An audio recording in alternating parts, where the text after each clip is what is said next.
What's up, everybody, and welcome back to Tide Talk. It's Sunday, August 25th, and we're here to recap RIFC's 0-0 draw away to Loudon United. I bet some of you thought this was back to the RIFC Nation days where it's just me. We've got a Tide Talk debutante tonight. Making his first Tide Talk appearance is our good friend and jack of all trades blogger, Mr. Andrew Quadros. Andrew, how's it going, my friend? Doing well, man. Doing well. Thanks for having me. Wasn't sure if you had me on after the whole Matt out thing a couple pods ago, but Had to make you put your money where your mouth is and get you on here, but yeah, fair enough. Fair enough. So I'll do my best to fill in for Ryan. I can promise more hair, but other than that, I'm not sure if I'll be able to do. But we'll see.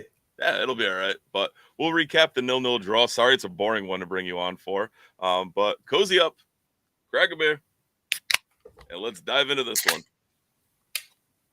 I see you managed to pry a goal away from your dad, and he didn't take them all on you, huh? I split them up and then keep them separate so we can't raid my stash. There you go. Just a reminder, each episode is available on YouTube, and if you're watching now, please take a second to subscribe to our channel and click the like button on this video. You can also find us on your favorite podcast applications like Spotify and Apple Podcasts, and if you listen on one of those, we'd really appreciate it if you took a minute to leave us a 5-star rating and a short review, as it helps more people find our podcast. If you're not already using the Club Collector app, click the link in this episode description, get on the site, and go into the code Tide Talk, all one word, to get a free pack added to your collection. Andrew, we're going to start with a lineup on this one. Only one change. It was Koge Vegas and net, Stoneman, Yao. Duggan gets his first start in the back line. Turnbull, Holstad, Ibarra, Quizera, Doyle, Fuzon, and Chico to round out the starting 11. Ryan and I kind of both talked on the UA end how we really expected Duggan to get the start. But I think I was surprised that it was Nodarse that was actually dropped and not Yao. How did you feel about that when you saw the starting 11? Yeah, I mean, that's the first thing that jumped out at me, really, was I was surprised. I wasn't surprised to see Duggan starting. I think we all thought that at some point he would be a starter. And then the blog that Ryan had written when he first joined the team predicted that this would be the match. And it made sense, just trying to get him built up, accustomed to the people around him, to the team and the movements and all that.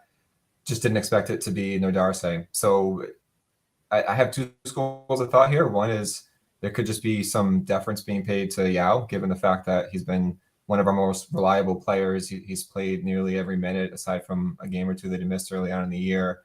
And maybe he's just slowly easing into taking Yao's spot. Or it could just be that he's rotating people, really, and just seeing how these different combinations work along that back line and seeing how they all fit together. So it's not just a 1-for-1, but really opening up possibilities down the road if there are other injuries. But overall, I still think that the play is that Yao is going to be losing time to Duggan, but surprised that in this instance that Nodarse was the one to get the breather. Yeah, for sure. Interesting because, we always look at it as this team really likes to play out the back, and that's kind of what Kano does. And Yao had his one where he kicked it directly out of bounds to no one. It happened a couple times with this team. I think 3 different occasions. Koke, Yao, and I think Noah were all guilty at one point. I'm sure we'll get to those as we talk through it. But an interesting start to this one as RIFC immediately hit on the counter.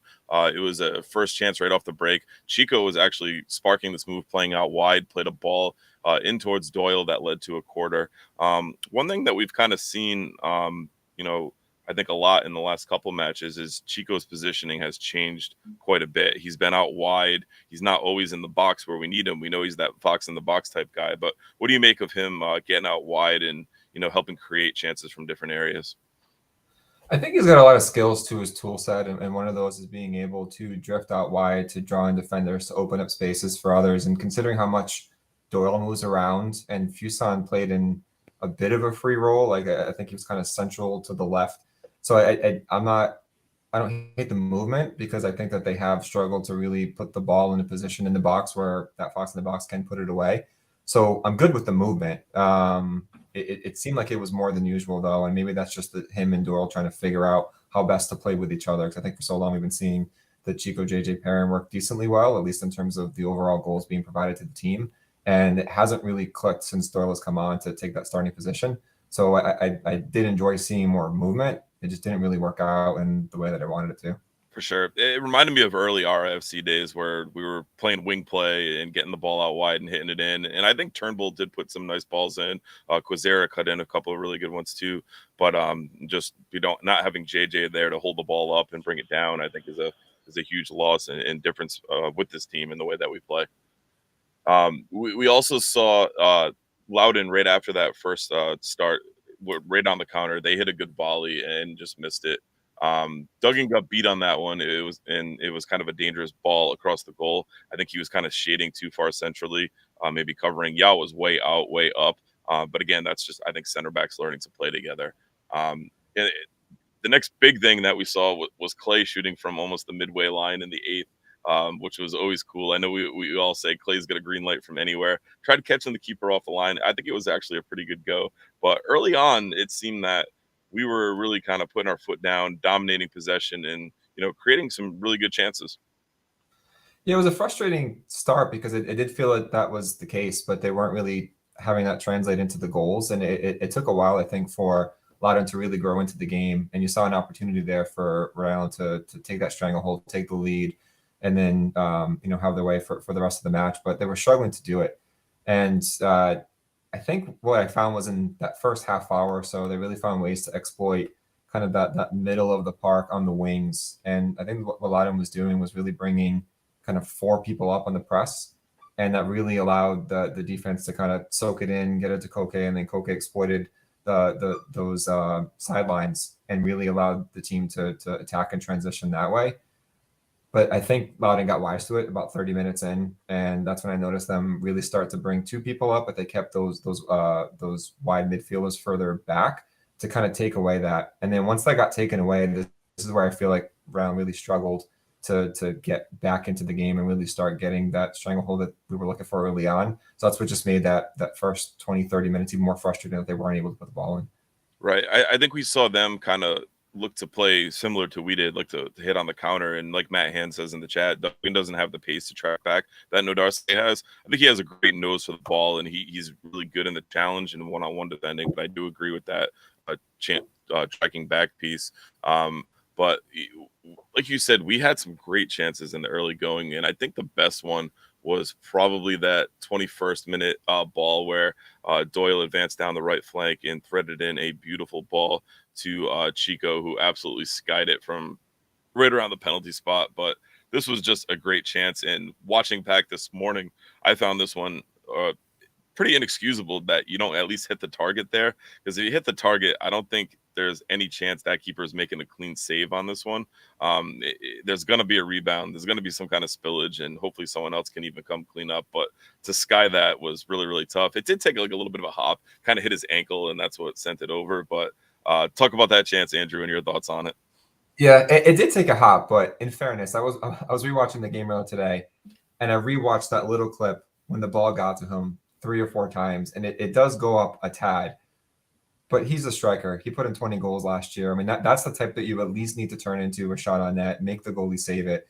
To have that ball go straight up into the air, I think is pretty inexcusable as well. I think it was Scott last night in the chat said that the International Space Station lost a panel, and I can't conclusively say that he's wrong. That might be the case, just because it went so wayward, and I don't think that bounce at the end was enough to be able to send that ball to the sky. I think he just misjudged it, and that for the type of player that we want Chico to be, the type of player that we thought we'd be getting with Chico, and in this type of match, that's one that you have to put on net. You have to bury it at a minimum, put that on net. So it was a very frustrating miss to just see it go nowhere near.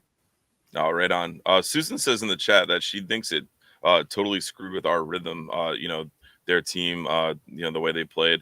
But I think we've kind of seen that rhythm really thrown off the last 3 matches now, starting with Indy, the Oakland result. 3 out of the last 4, not counting the Derby, but you had Indy, Oakland, and this one where we just really looked like kind of a shell of our attacking self, and a lot more like we did early on in the season. So I'd agree with that. I still think it comes down to JJ. I know we'll probably get more into the whole JJ versus Doyle thing later on, but I think when this team really started to hit its form is when JJ himself got into form, started to become the locked-in starter and working alongside Chico. And I think that they've started to go awry when JJ hasn't gotten the minutes and Doyle has come in. Whether that's Doyle himself or just the interplay between Doyle and Chico not really working out. I think that there's a commonality here with JJ and how well the team is performing on the attacking end. And I know Evan's in the chat talking about how much he is down on JJ right now. And, I had a conversation with him earlier, and he said that, our run of form was not due to JJ's insertion into the lineup. It was due to our midfield stepping up. But I think a big part of the way our midfield was able to play so well was the fact that we had JJ there. And I'll use this line to piss Evan off even more and say JJ's hold-up play is elite. He holds the ball up and allows the midfield to come into play, whereas we were just advancing the ball one of two ways, route one, huffing it over the top, or up either flank with Quazera or Turnbull before JJ got in the lineup. And I think that having JJ, win battles, win duels aerially in the middle of the field is what allowed that midfield to come in and get us out from the wings. So that's really my big take on what he provided. Only the one goal, but 4 assists. So you got to look at that. You got to look at the duels won. He provides a big piece of this team. And I know Ryan and I mentioned many times here on Tide Talk that, he was kind of the linchpin for how our attack got started throughout that hot form. Yeah, I completely agree. For me, JJ allowed him to do a lot that they weren't able to do before. It's the interplay of that entire attacking unit that was unlocked when JJ was in top form, inserted into that lineup. If you recall, for most of the year, in the beginning part before JJ came on, Fuson was seeing a lot of play up front along with Chico, and it really wasn't working. So having Noah be in a position where he's able to play a little bit further back, play in a freer role, go out to the wings, and really be kind of the tip of the spear in a lot of the attacks, and having outlets there with JJ to hold up the ball, being able to play off of Chico, all that worked a lot more seamlessly. Whereas early on, they really couldn't find any kind of rhythm, and they couldn't find that right combination. So maybe JJ himself isn't, playing at an elite level, but I think it allowed the team to really position themselves to play better and to start having more fluid attack movements. Ryan says it best in the chat right now. You get JJ to be the centerpiece of your attack and to create. That was one of his strong suits with Tampa Bay. It was his number of assists plus goals. His goal contributions is really what he's there for. So while he's not scoring, he is assisting, or, to use the hockey term, he's getting the hockey assist. He's winning a duel, passing it off to someone who passes it on for the assist. So that's what JJ provides, and that's what we're lacking right now. We're not able to win those duels, get that ball centrally. Everything's coming from wide angles without him. Yeah, he just soaks up so much of the ball too. I mean, the ball gets to him, and he'll knock it down. He'll play off of guys. He introduces players onto the field, into the attack, which is not something I see Doyle doing. And Chico, I thought, did a decent job of that early on in the year. I feel like he hasn't been doing that as well lately either. So JJ just provides a lot more flexibility with the team and invites a lot more in terms of the other attacking pieces to come in. For sure. Tyler adds in the chat, JJ was among the top league leaders in assists last year. And that's what I meant by, and I think what Ryan was getting at with being the centerpiece of the attack and really kind of getting in there. Evan also adds, Coach Kondo is going to keep starting Doyle because you get more from him than JJ. Facts. That's not true. I think he's carrying a knock. It's pretty evident when you watch him. I will also say Ryan and Scott went on their anti-Doyle rants, and I think that's also unfair after the Oakland game. Doyle, we've seen it. When healthy, he's not the first choice. He's doing a serviceable job. According to FOTMob, he was the best of the 3 forward players last match. He created that great chance for Chico that missed the absolute sitter. He did fine. It's just not the same as when JJ's on the pitch. So I think it's the USL Championship, right? If they were superstars, they wouldn't be here. They'd be somewhere else. But having him as a third striker off the bench, I think is a more than serviceable option. I hear you. I think I'm more in their camp, though. And maybe it's just frustration after how last night has gone and how the last few matches have gone with Doyle in there. But when we got to the lineup, I think the 2 things that stood out was who Duggan came in for, and to me it was Doyle again, and seeing JJ on the bench, because you saw him come in the last couple games. You thought maybe he was just trying to build up fitness. So at this point, given how Doyle has performed, to me this is less about Doyle winning that spot and more about Doyle just either nursing an injury or just making sure that we're managing his minutes so that way he is as close to full strength as possible down the stretch.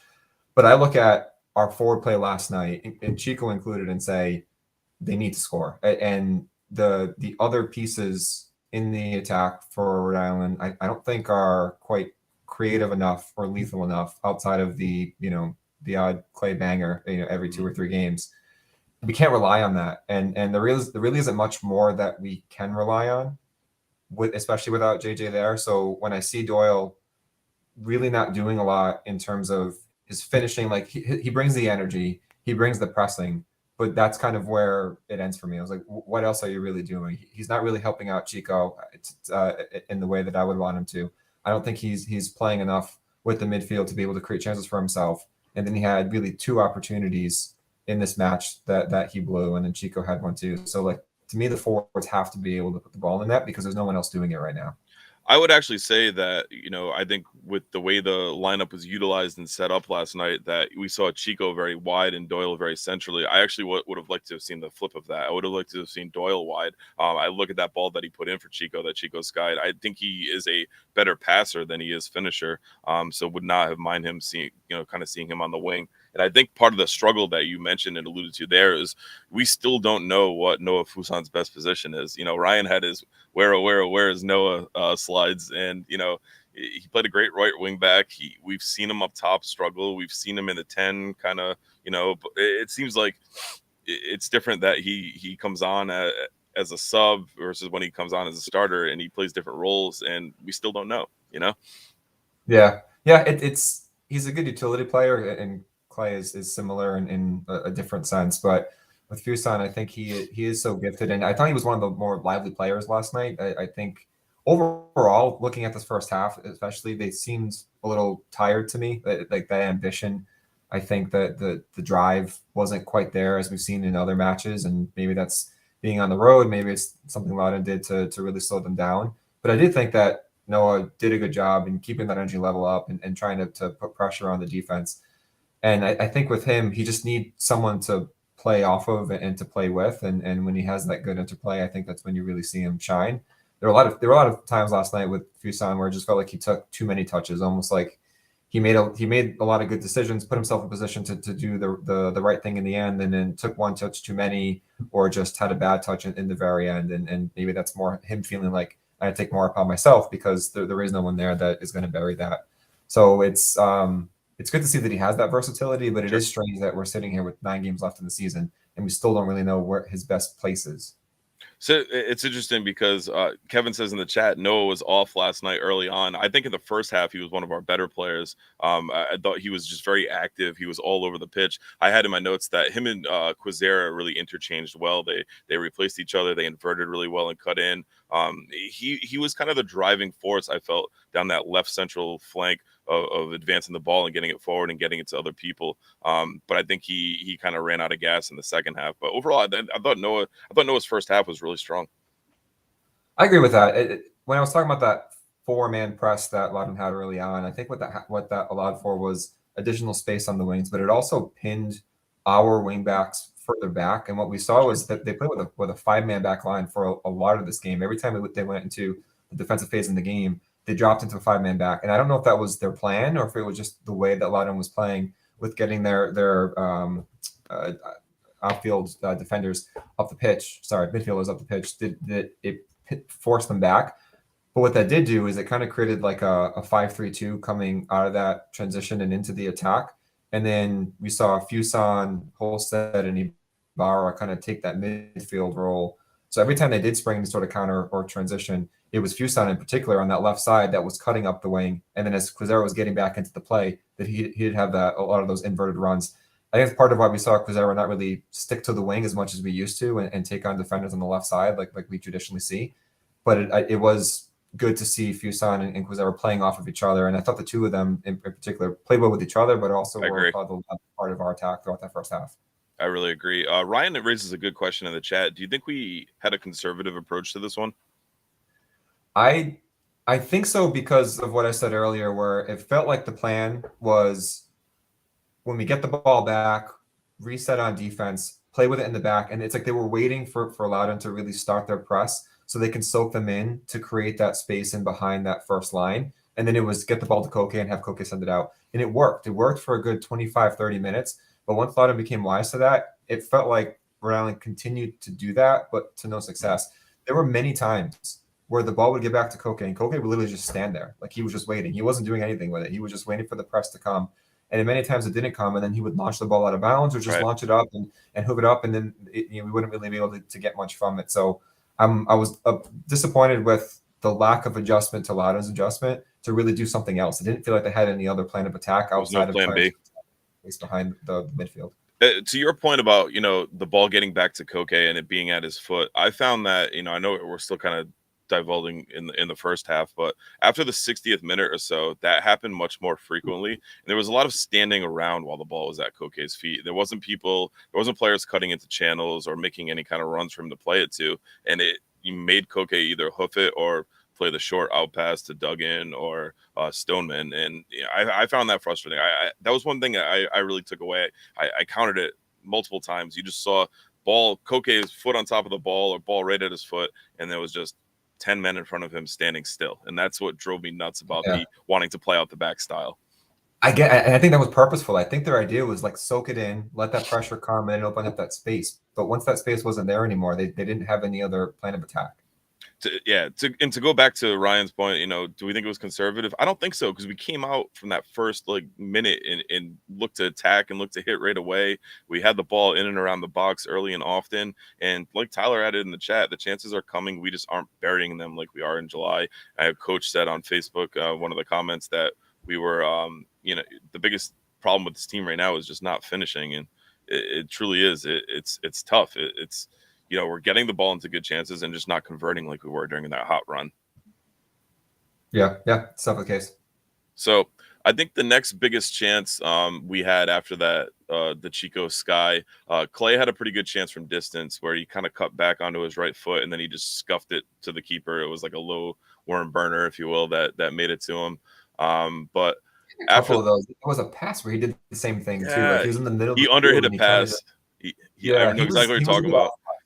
Yeah, but his heat map must be a cool one to look at, because I felt like he was, as Ryan and I said in our live shows, he was Roy Kent. He was here, he was there, he was everywhere. But like you say, his passing was a little off. It was a little short. He had a really bad giveaway that led to a counter. The 35th minute, Turnbull put a nice ball into the box right onto the spot for Chico. Led to a corner, and then on that ensuing corner, Quezera put in an absolute beautiful in-swinger that just went right across the face. Nobody got to it, out for a goal kick. Interesting to see that Ibarra and Quezera kind of splitting duty on the corner kicks now. One thing that I've noticed in the last few matches, and I've said it and I've asked Ryan, I don't know if it's a mistake thing or a tactical thing, but it seemed like a lot of our corners were going to the front post, but it was a much concerted effort to get the ball to the back post, at least in corners in Loudon. I was very happy to see that, because to me, those short corners really haven't worked, and they've kept trying them over and over. And I always really dislike the bad position you're put in if that first post gets the ball gets cleared, because then you're in a very vulnerable position if the team can go and exploit that. So I prefer these more back post or centrally located positioned corner kicks. And they did it pretty well. So they only had 3 corners last night. I think there was a bar from the left with that in-swinging one to the back post, and Quezera had 2. But those felt a lot more dangerous to me. They were getting past the keeper, and they were in a position where someone could have knocked it in. I wanted to see them. I mean, obviously I want to see more variety, but I like the fact that they're not just trying to stick to this short corner approach, because it wasn't working. Ryan says he thinks it's tactical, and he says he thinks it's the best tactic, but we execute it like shit. I'm not sold on that, especially with not having, Frank and JJ out there. I think a lot of the short corners also have come in the last couple of games when Frank's been off. So to play it short when he's in the far post, it just doesn't. It seems counterproductive to me. I know Stoneman had the goal on a flick on from a short set piece, but I think with all that size, is we need to get the ball to those big guys at the back post and let whatever else happens in the scrum that ensues after happen. But like you, I was happy to see that ball going back to the back post. I think that's the better play for us. 41st minute, Kano booked. He was very, very unhappy. What I loved about this was after he got booked, he immediately went back to the side judge and kept chirping. Not even the fourth official. He found that side judge and just immediately went back at him. So interesting to see how fired he was up for this one.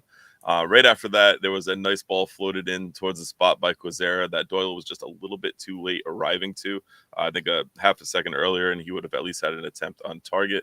And then there was a really nice move in the 44th minute.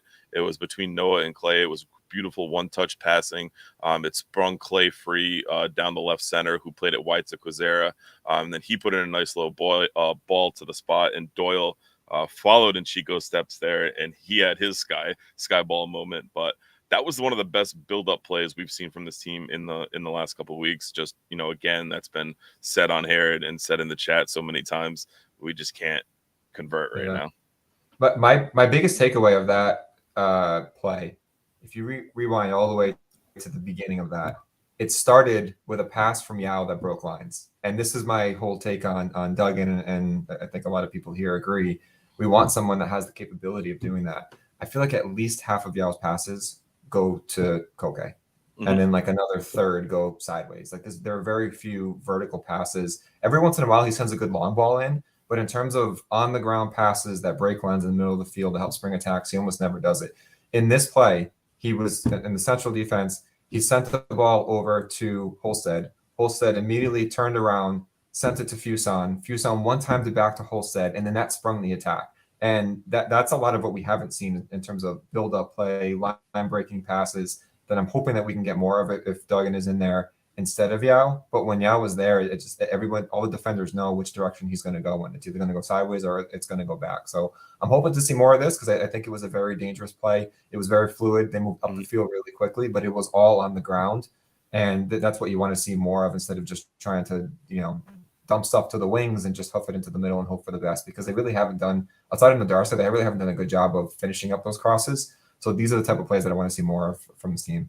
That's really well said. I think part of why Yao passes backwards and sideways so much is just because his passing range is what it is, and it's just not very good. So he always looks for the safe bet. So hopefully Duggan can provide that. Stoneman's a pretty good passer too, over the top. But be good to see us ping some balls over the top and spring some counters, which we've been pretty good on. To wrap up the first half, Loudon outpossessed us 57%. We outshot them 9-2 with 3 on target to 1 for them. We had the one big chance missed. They completed 256 passes at 87% for 190 to 88% for us. 3 fouls committed for them, 6 for us, 2 corners to 1, and not much doing on there. So overall, going back to the conservative piece, I think we gave it a real solid go in the first half, but I think there was a shift in the second half. So anything you want to close out the first half with, Andrew? Yeah, when the first half ended, watching it live, I think I felt pretty down on the performance. On the rewatch, I think it's a lot better than I gave it credit for. I think what happened was they just started to fade a little bit toward the, down the stretch of the first half. Loudon started to grow more into the game. And I think that it probably just left a bad taste in our mouth in terms of how that finished, especially with the Doyle missed chance. But if Doyle or Chico finishes either one of those chances and everything else of that half stayed the same, I think we're feeling really good about how that half played out, which just makes it more frustrating because Loudon is a team that does give up goals early on. Looking at some statistics that Ryan teed up for us earlier today, just about half of Loudon's goals come in the first 30 minutes, and over half of our goals come in the latter 30 minutes. So they're a team that starts slow, and we had an advantage. We had an opportunity to take advantage of it, and we didn't. So I think that was kind of some foreshadowing of how the second half was going to end up playing out. But I just left that first half feeling like we should be ahead, and that we could have done more to really get on the score sheet.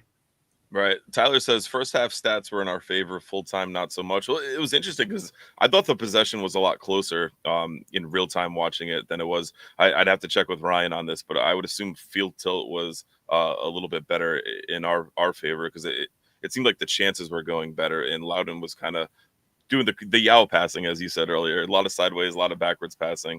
But the 57% kind of shocked me a little bit. And, we always talk about the eye test, the stat test, and all of that. But when the second half started, it seemed like we came out very flat. I actually had in here, you talked about the Clay pass that came in the 48th. He just flubbed the pass that was probably a yard or two too short, and it sprung Loudon on a counterattack. Best chance we had early, Turnbull put in a really nice cross to the back post. Nobody really made a run at it. Keeper was able to go and catch it, no problem. And then shortly after that was Noah's moment to no one, where he just passed it directly out of bounds. I think he was looking for Clay, but Clay was way off of it. And then the 57th, we saw Kozera pick up a very early season RIFC quality yellow card. He was really pissed about a play earlier, and it was around the 55th minute, and it was right during the Loudon sub. He was really pissed at the ref for whatever it was, and the ref actually had to the ref put his hands on him and pushed him away during the sub. So I found that very interesting. But you knew that was coming. He grabbed the guy by the shirt, two hands, and tactical foul, if you will, but much more out of frustration. And it was interesting because you could see that boiling over. You could see that coming for a few minutes. Yeah, I think there was frustration building in the team overall, especially coming out of that half. Like they came out, I think, a bit slow, and Loudon really started to grow into it right out of the gate in that second half. So you could see the frustration building on a few players, but for that one in particular, I think we saw it was coming. It was just a matter of when. I also felt like there were a couple occasions in the first half where Rhode Island got away with one. I can't remember if it was Kozera or Yao. I think it was Yao in the first half where he took a guy out from behind during a transition and got away with it. He's gotten away with a lot this year. But I think the ref did a decent job of keeping his cards in his pocket. But at some point, we knew that dam was going to break. The Yao one was interesting. I think he cleared out Ryan on a break, and that was when the commentators were like, it was the female commentator was basically like, you can't expect to tackle their best player that hard and get away with it. This was, I feel, and I know Timmy, I was talking about with him earlier, like this was one of the worst ESPN broadcasts. They read Yao's full player bio and all the teams he'd been to, but referred to him as a Loudon defender. And I felt like for both teams, I like to usually when I talk about a shot that the opponents got, say at least say the last name, and try not to butcher it. But they were not using player names. It was like Rhode Island, Loudon, Rhode Island, Loudon. It drove me absolute nuts. And that was the play-by-play guy. And then one other thing was every time they kind of highlighted a Rhode Island player, it would be, and it's his first year with the club. Well, no shit. We all know that. We get that. So I just found this broadcast team was very, for ESPN quality, they were even bad. Yeah. One thing I did appreciate is that they didn't over talk. Like there were many sequences where they kind of just let the play carry on without having to talk over it. So I was happy that they weren't chatty, and maybe that was a function of them just not being very good in what they were chatting about to begin with. I feel like the female color announcer in particular, didn't have much to say. So I think that led a lot to it. Like she just, like you said, we talked before we came on here, like she came off with very, very blanket statements, very Captain Obvious statements, if you will.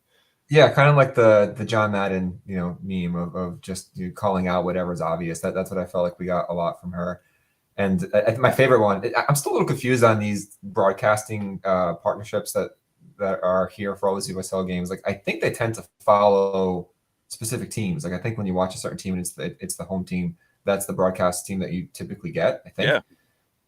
So I'm assuming that these are the Loudon announcers. And it just felt like they didn't even fully understand what was going on a lot. Like I think my favorite one was in the first half where a Loudon central defender had the ball and they started talking about Yao and like they talked as if that person is Yao. So yeah, they went with like all the clubs he played for, and that's exactly what I was talking about.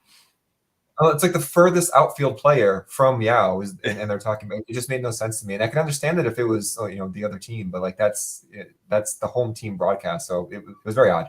Yeah, totally.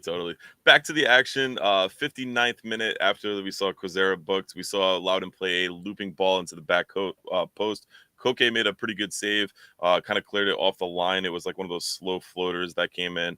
And then, at that 60-minute mark is what I mentioned earlier, where I just felt I think we looked very tired, very disjointed. There was so much standing around. There was one play, I think Koke played it to Duggan. Duggan played it back to him. Then Koke stood on it for a few. And it was just that lack of moving, that lack of finding space, going into channels. And that's what really frustrated me the most because we saw it in the first half. So, like I said, I don't know if it was just a fitness thing or more of a different approach thing. But when you're trying to play out the back, you can't stand still like that.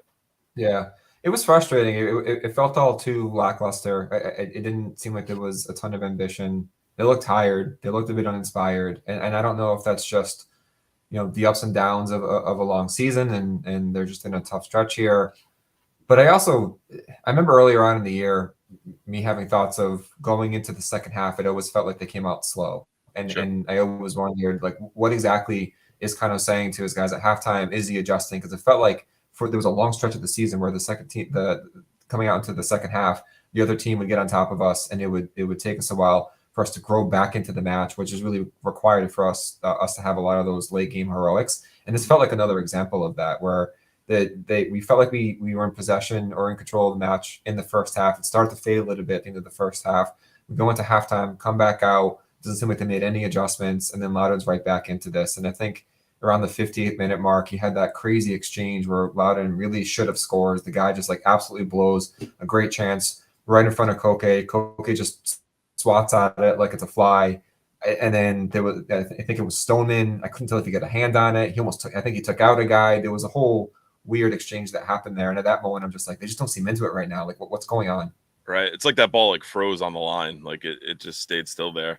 I'm glad you mentioned Stoneman. I think when you look at the players getting tired or, talk about effort, you can't fault him, as in the 66th minute, Loudon played a very dangerous ball over the top, and Stoneman made quite a recovery run. For one of our older players, making a good recovery run and getting a clearance. So let's take a look at that. Ooh,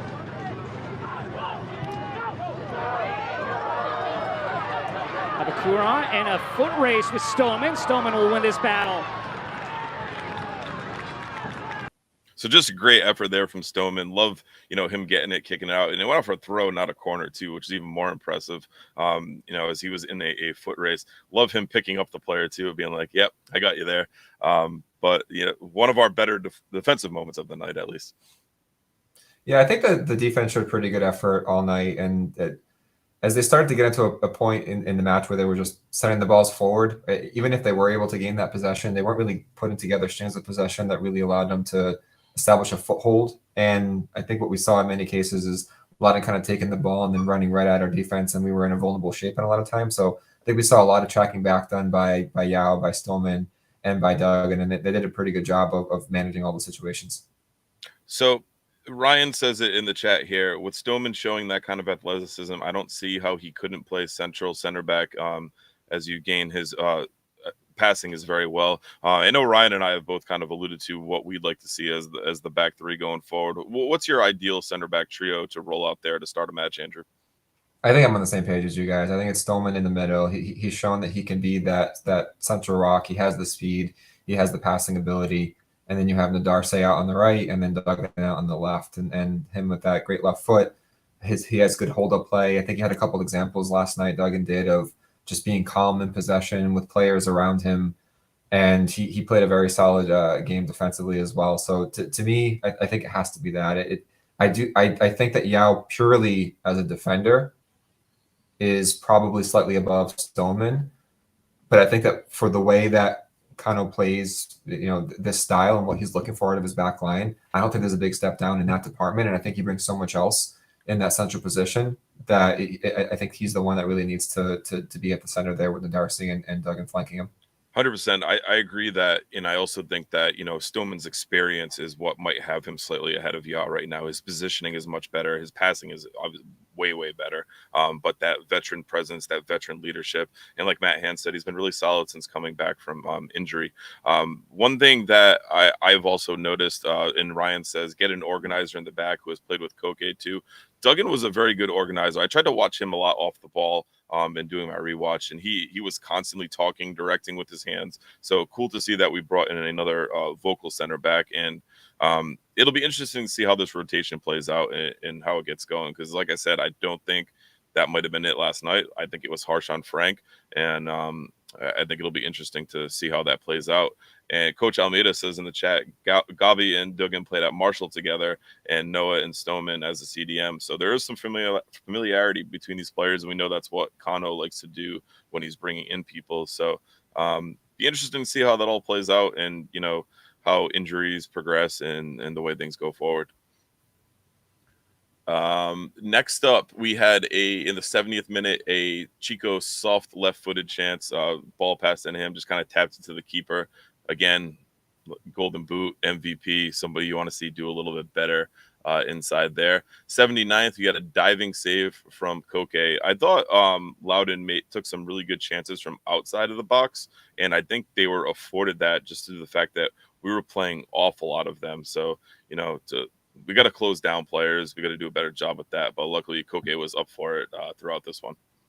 Koke was great. I mean, leaving that game, I felt like he had a pretty solid match, and obviously saving a penalty will do that. But rewatching it today and kind of re-seeing all the saves, he was great. I mean, he had a couple of misplaced balls, which he typically does, but I thought his distribution on the balance of the night was pretty good, and he made a series of just excellent saves, keeping them in it. And I think he was our star of last night. You talk about the misplayed balls. The next one came in the 79th. That was Yao's. So we had a Koke, we had a Yao, we had the Fuzan one. He had the ball centrally and just passed it out to nowhere near anyone. And I think it was a true highlight of how limited his passing really was. But after that, a minute later, we saw the sliding block on Chico in the box. I know Chico has that reputation of going down way too easy. He had his hands up. A couple of other players had his hands up, but his first touch was just way too heavy on this. It was awful. Never a penalty in my eyes. Just a tough first touch that took him away from it. I don't think it was a flop either. I think it was just kind of momentum took him down on that one. But to call for it always kind of bothers me a little bit. Yeah, that's his default position. It feels like he's always looking for that, which, I mean, I think any good striker, you're always looking to get those. It just feels like he's built a reputation now of going down way too easily, so he's never going to get them. Regardless, I think that one was never going to be a penalty. It didn't even cross my mind. My biggest frustration seeing that play was that horrible first touch. And I think one thing that's been really frustrating watching Chico overall is he doesn't really seem to have the instincts that you would expect a 20-goal scorer to have. Sure. And that first touch, like that's one that you need to set up very well and very quickly to be able to fire a shot home. And the second that first touch happened and you saw the angle that it took him, I was like, you're not going to get that. Like at this point, best you can do is try to just blast it to the near post, but the defender had that well covered at that point. So he needs to do better there. So it's one thing kind of missing Sitter in the first half, but in the second half, you have a chance to make up for that. You have a really well played ball that was sent over to him, and that first touch just killed the play. No, right on. 10 minutes later, we see him involved in another penalty shout, but this time it's one that's given, and it's in our box as Loudon receives the penalty in the 90th minute. This was a pretty interesting one. I'm not 100% sure there was a penalty on this one. It looked like the Loudon player was jumping out of the way to avoid him and embellished it quite a bit, but the female commentator talked about how it was clear cut, and they never provided a decisive enough angle for me. I still don't know. I watched it back a few times. I don't think it was fully a pen. Not enough contact in it for me. I don't know. I watched this one a bunch of times. You basically had two angles. You had the regular TV broadcast angle, then you had the one from behind the net. But the one from behind the net is kind of square on, and the angle that we need to see is kind of behind because he kind of just like sticks his butt out and it looks like he clips him in the leg, but it's hard to tell. So I think it probably was a penalty, but I don't feel confident in it. And I feel like we've seen others so far this year, particularly on Yao, that should have been penalties. And that one, I at that point, Loudon was really starting to, Ask make more of the themselves questions. Yeah, like the way this match ended, Loudon deserved to win. I mean, we can talk about whether they deserve to win on the balance of the entire match, but going into those last 20 minutes, they really they smelled blood and they went for it. So they earned that penalty in the sense that they were just pouring on pressure, and something like that, always has a high possibility of happening. But I couldn't tell from that angle if he them enough. It was a tough one because he went in, but he also almost kind of like pulled out or like, backed off of it. And I think that's when the player actually went down. So like you couldn't really tell, you couldn't really see. But the ensuing penalty before that even got started, there was a lot of showmanship and gamesmanship with Zach Ryan juggling it, JJ trying to swat it away from him. But let's take a look at the penalty, and we'll kind of talk about our thoughts on that after. Ryan. Stop in denied with the header now, Ryan. What a save by Koke Vegas. The hesitation did not help. So Koke saves the day, and I've got a few different thoughts on this one. I'm going to start with the run-up, if you will. I hate the hop step, and you can't tell me Zach Ryan doesn't stop in that one. He plants that foot and comes to a full stop, in my opinion. yeah, I wish they'd get rid of that across the global game. I think it's just, I think you said whatever this conversion rate is, it's so much higher for these for the person taking the kick than it is for the keeper. Get rid of it, give the goalie some kind of advantage. But really, really interesting to see that. I also Koke kind of feints and jabs, and I think fucked with Ryan's head and sent him the wrong way, which usually you see the kick taker send the keeper the wrong way. So I think Koke kind of influenced him with that little jab or feint move there. And I'm also glad that this is not a league with VAR, because I'm pretty sure Koke is off his line early. So there was just a lot to talk about with this penalty. Glad to see that when the rebound came to Zach Ryan, he was still pretty much all in his feels, and not happy with the fact that he missed, that he couldn't muster up any kind of strength on a header back at goal. But this was a loaded one to kind of, go through. The whole thing was weird. I mean, after the foul happened, it took like almost 2 minutes for the penalty to actually be taken. It was like 90 seconds plus, to the point where you're just like, are they checking this on VAR? Oh wait, there is no VAR. JJ was so pissed. He was working the ref hard after this. Yeah, like as a ref, that there's no checks happening. You're in the 90th minute at that point. Like, just get on with it. Let's keep it moving. And the fact that it took that long to get restarted was already interesting. I think all that did was add more time for Ryan to sit and think about what he wanted to do. The second I saw him starting to juggle the ball, I was like, all right, this guy's definitely going to miss. Like, whenever I see that, I was like, he's feeling himself way too much. He's going to miss this. It was great seeing JJ trying to swat the ball out of his hands and him saying no. So always happy to see that kind of shithousery. I hate the run up, and it's that stutter step. It's one thing to stutter, but that did feel like a full on stop. I think it's 80% success rate in general for penalty kickers to score their penalty, and it feels like all of the rules changes or the rule tightening that's happened over the past several years have made the keeper's job harder and harder. And I understand, soccer is a relatively low scoring sport, so you might want to see more goals. But in this instance, it's already heavily stacked toward one side. I don't understand the purpose of trying to make the keeper's job even harder. It's like if their foot is 1 inch off the line, if there's goal line they're not goal line technology, but if there's VAR, they'll go and look at that and make sure that he wasn't off the line. Well, he's off the line because the guy practically comes to a stop, and there's a rule that you can't come to a stop, and that it's a very fine line there. But it just feels like those liberties have been given to the penalty kicker, but they haven't been given to the goalkeeper. And then besides Koke potentially being off his line, which I'm still not convinced he was, but I think he was, you also had several guys in the box because of that stutter step. So I thought when that was saved that it was going to have to be replayed because of the fact that we had a couple guys that were already a couple steps into the box when that ball was taken. Luckily, that didn't happen, but it just made me laugh because the stutter step, the whole point of that is to either send the keeper one way or to freeze him so that way you can plant it to one side. And his kick didn't do either. It didn't go toward the middle if you sent him one way. It didn't go to the opposite side of where he went. It went to like his knees, so it was like just off center. So it was just a really poorly taken kick by Ryan.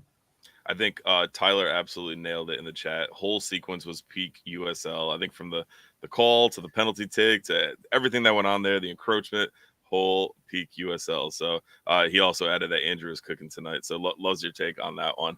One thing that was certainly cooking was JJ's shot in the 98th minute that I think still might be going. It might have made it to DC from Loudon after that. But this was I know you said to me in our chat before coming on here, like you were wondering what he was doing on that one.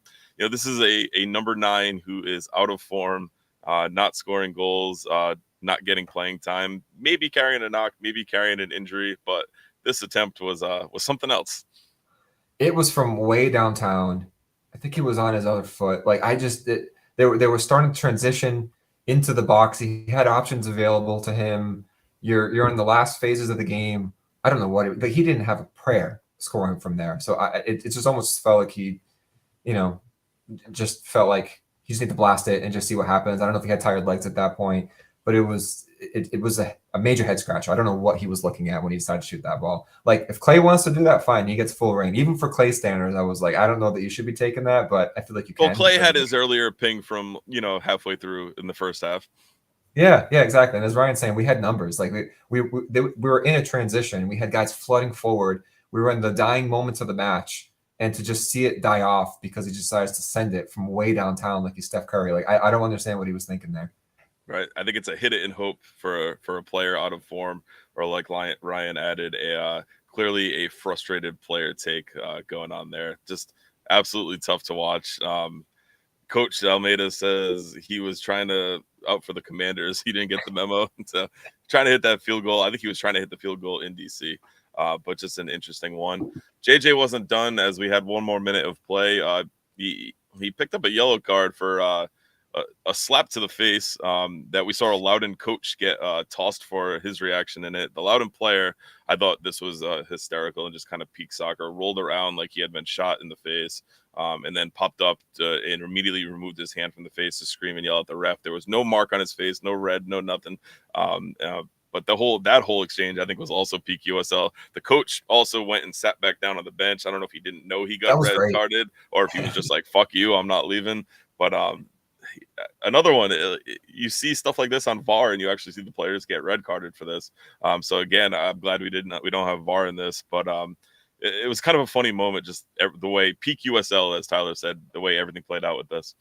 It was a really sloppy ending to the match, kind of on all fronts. The sloppy ending for Loudon, sloppy ending for Rhode Island, sloppy by the refs, sloppy by the coaches. Like, it was just a mess.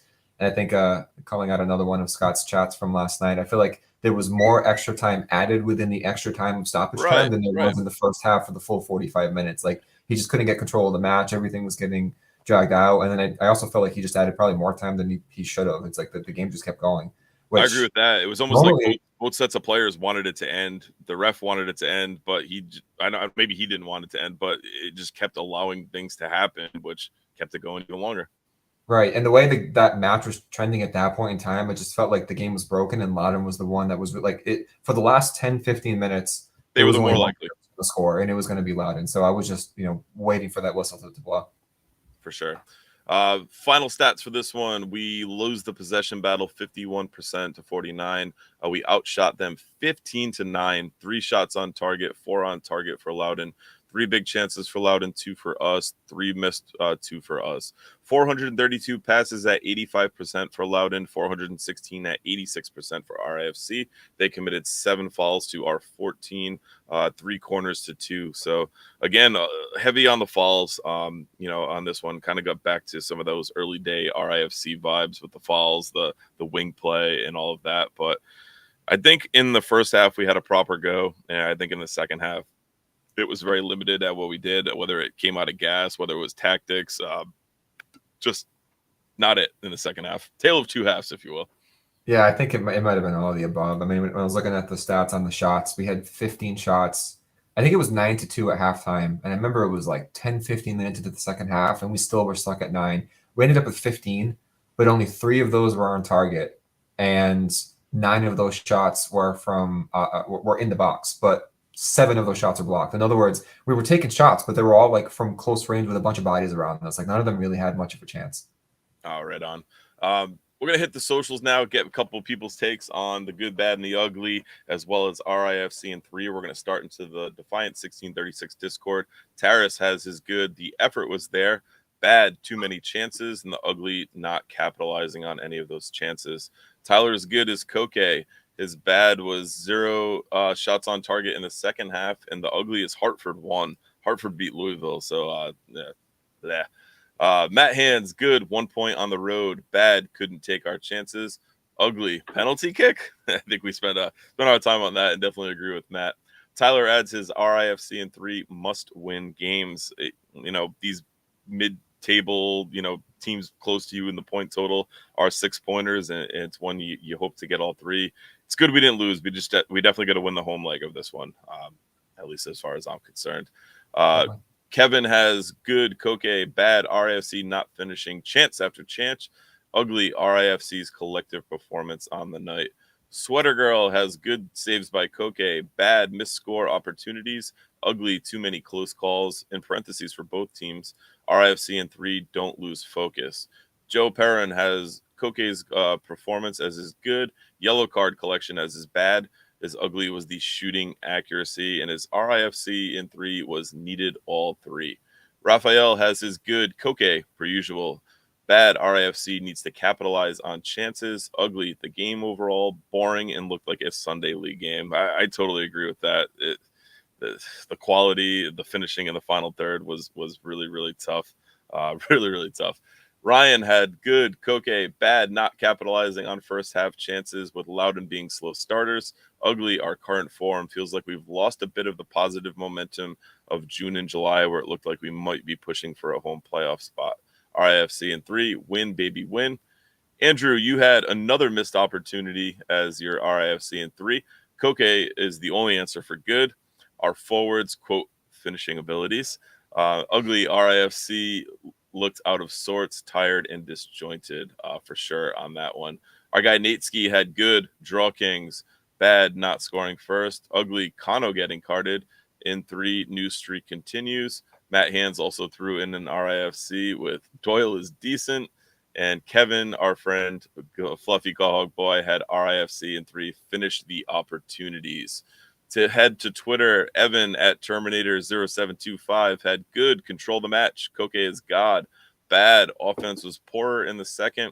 Ugly, Dequa does his best Prince impression. JJ blows. What the fuck was that attempt at the end? I think he's talking Prince Sadie with missing sitters, but we've also got on Twitter Evan with donuts for all. JJ still sucks. Dequa equals Prince. Koke is God. Finishing equals poop. So everyone on his rants. Kevin had good teams finish. Mike Moniz had good first half, bad second half, ugly RIFC finishing, and his RIFC in 3 was RRI Space Invaders. I think a couple of our balls might have made orbit. So I do like that and appreciate that. On Instagram, Pawtucket J had thank you, Koke. Koke saved the day for sure on this one. And on Facebook, Don Lindbergh added wasted opportunities. Draws don't get us into the playoffs, but up the tide. And finally, almost done. We had, or that might have been the last one. I get it all. But here we go. Jason Demers, help your teammates, and Chuck King, Koke fucking Vegas. So thank you to everyone who took the time to write in. We like reading those. We like sharing them out. Hopefully, like you like hearing them on air. But overall, just a pretty disappointing night, Andrew. This one, I think, I don't think this Loudon team is anything special by any stretch of the means. And I think that this is a game that if we had kind of played up to the way we've been playing of late or had been playing during that streak, that we could have and should have came away with all 3 points. Yeah, it just feels like we're saying that a lot now in this current run of form, and it's just making me realize how streaky we've been all year, good and bad. So this talk track is one that we had a lot during the first half of the season, where it felt like they weren't able to get over the line to get these wins, where the quality was there. We felt like they just needed to finish a little bit better, but they were creating the chances, and we felt like they just hadn't lived up to their potential. Then they had this long streak where they were finishing and they were getting on top of teams and they were beating the best teams in the league, and it felt like we were never going to lose again. That was what, an eight match unbeaten streak. And now in the past 5 matches, we had one amazing derby match against our rivals there, but the other 4 games, I mean, Detroit, we didn't play great. I mean, I think we were lucky to get a draw there at the end.